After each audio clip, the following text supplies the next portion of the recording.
Bakit walang ulam diyan? Bakit ka nalalasan? Wala kang pakialam, putang ina ka! Nay! Ano, papalag ka din! Doon ka na! Tay, tama na, tay! Sabi mo huwag ka nga dito eh! Kasi tama na!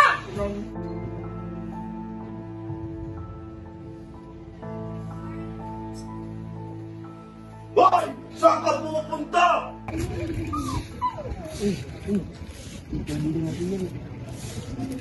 Parang bagkat ka na naman ah.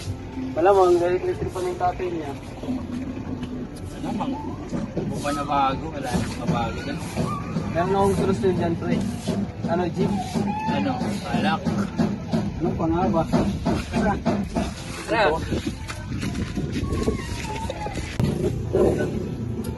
Ako, par. Wala talaga yung tatay mo na yan. Oo nga eh. Lagi na lang nananakit yan pag-lasing. Ganito na lang. Sama ka na lang sa amin palagi para mag-enjoy ka naman.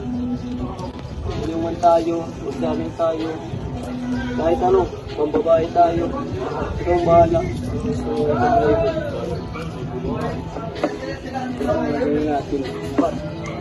Para ano, par? Meron ka pa ba dyan? Meron pa. Papasukin mo si Carl. Papasok na ako. Sige. Pasok muna tayo para magsimula.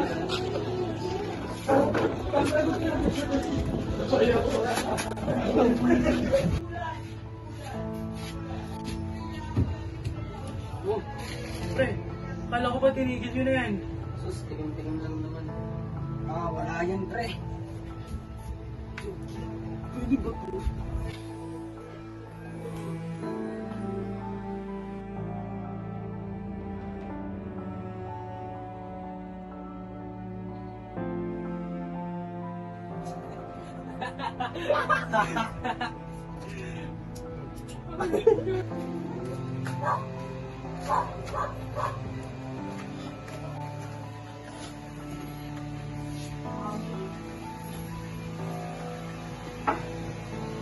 Hoy! Putang ina ka, lumayas ka dito! Huwag ka dyan! Pangina mo, bumalik ka pa dito ha! Lumayas ka!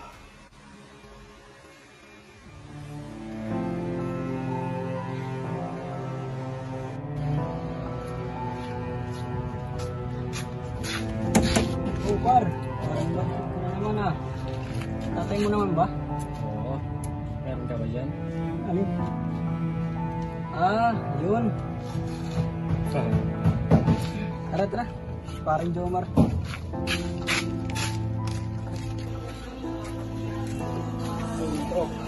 Oh, par! Par! Par! Par! Bigyan natin para pangit lang. Tama yung problema yan, sabihin na lang alam. Ano ba hinihintay natin? Pasok na! Carl! Carl! Carl! Carl! Bilisan mo! Binubukan mo ng tatay mo! Bilisan mo na!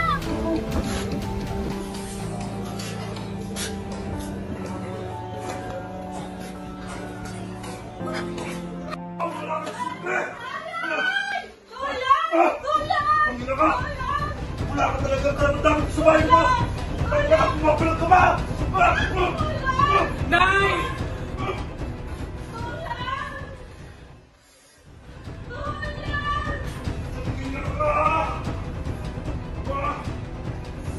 Bakit bumalik ka pa dito?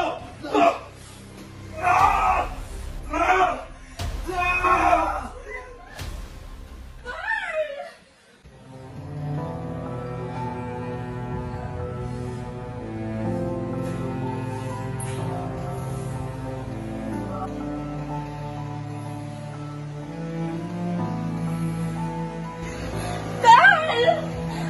Tulong! Tulong! Tulong!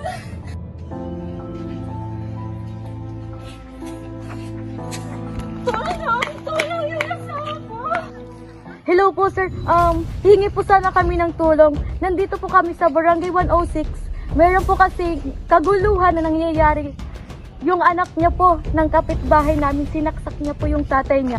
Sige po ma'am, salamat po sa pagtawag. Papunta na po kami dyan para mag-responde.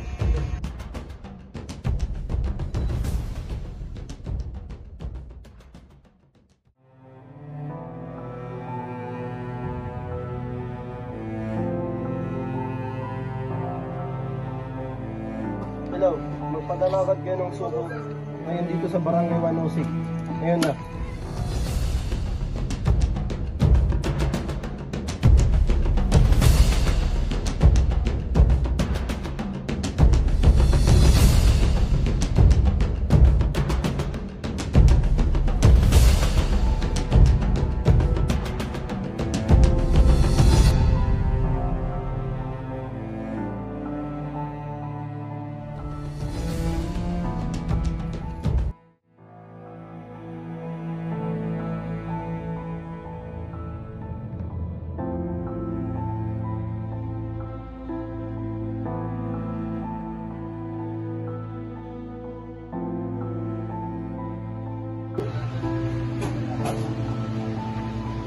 Magandang umaga po, sir.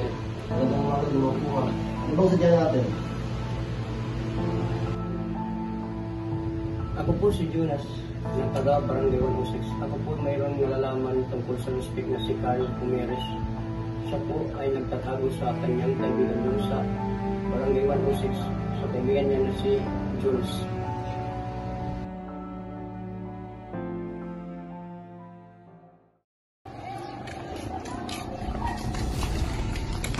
Sir, tanong-tanong po kayo dyan. Sige, salamat.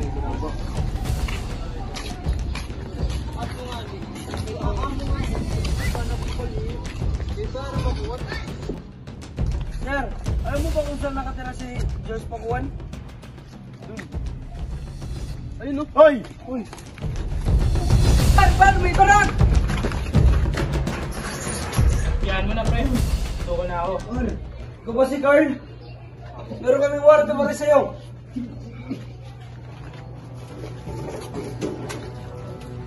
Ako si Police Corporal Pintachoco. Inaaresto ka na namin sa salang pagpatay kay Ashley Umeres. Ikaw ay may karapatang manahimik o sa mawalang kibo. Ano man ang iyong sabihin ay maaaring gamitin laban ng hukuman.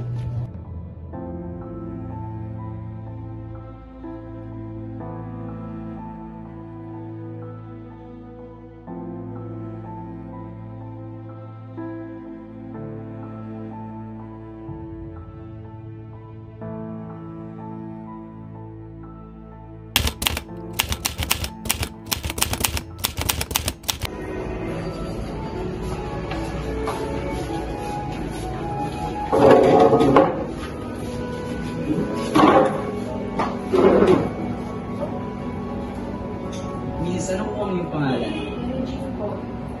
Ikaw naman iyo, ano ang iyong pangalan? Carlo Mayas po. Ngayon, ano po Mrs. ang iyong nais ipahayag? Alam ko po si Carl. Hindi ko lang mapaliwanag kung bakit nagawa yung pagkain sa Ngayon, natapos ng ating investigasyon, batay sa aming nakalap na impormasyon at sapat na ebidensya, ikaw, Carl, ay nahatulan ng pagkakulong ng reprosyong perpetua sa lang-alang sa pagpatay ng inyong ama at paggamit ng pinagbabawal na gamot. Please all rise. Department 1, the Superior Court is now in session. Judge Aurelia presiding. Please be seated. Good morning, ladies and gentlemen. Calling the case of the people of the Philippines versus Carl. Are both sides are ready? Ready for the people, Your Honor. Ready for the defense, Your Honor. Totoo ba? Gumamit ka muna ng pinagbabawal na gamot bago mangyari yung krimen? Opo. At bakit hindi ka nagpalasa sa mga otoridad? Dahil natatakot po.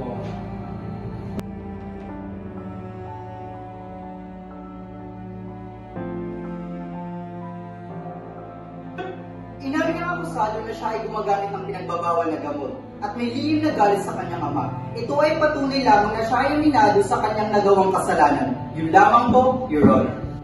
Totoo ba na binubog ka ng iyong asawa? Totoo ba ang pinagtanggol ka lang ni Carl? The Philippines versus Carl Ortilio, accused appellant Carl Ortilio found guilty. Under Article 249 of the revised penal code, the penalty imposed of the crime of parricide is reclusion perpetua.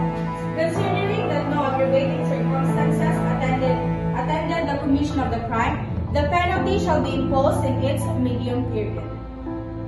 Ang kasong ito ay sarado na.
Sir, ano po yun?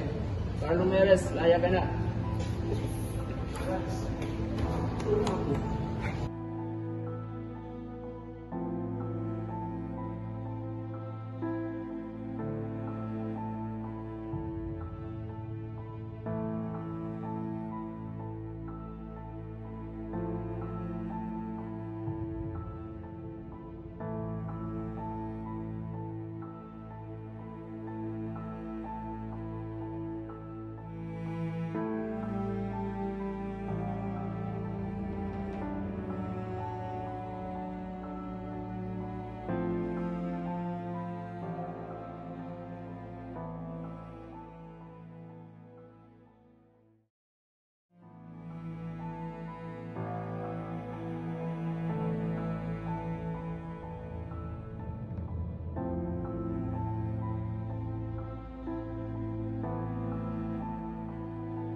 Yung asawa ko, sinagsak ng anak ko. Tara, pupuntahan natin. At ano pa ta?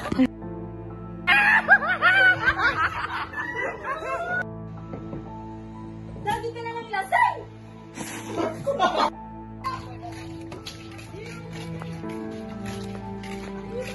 Sir, magtanong na lang po kayo doon.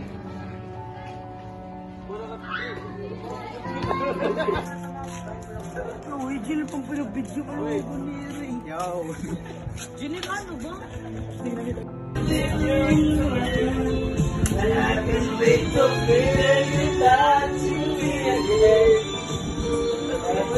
Just another woman, just another woman,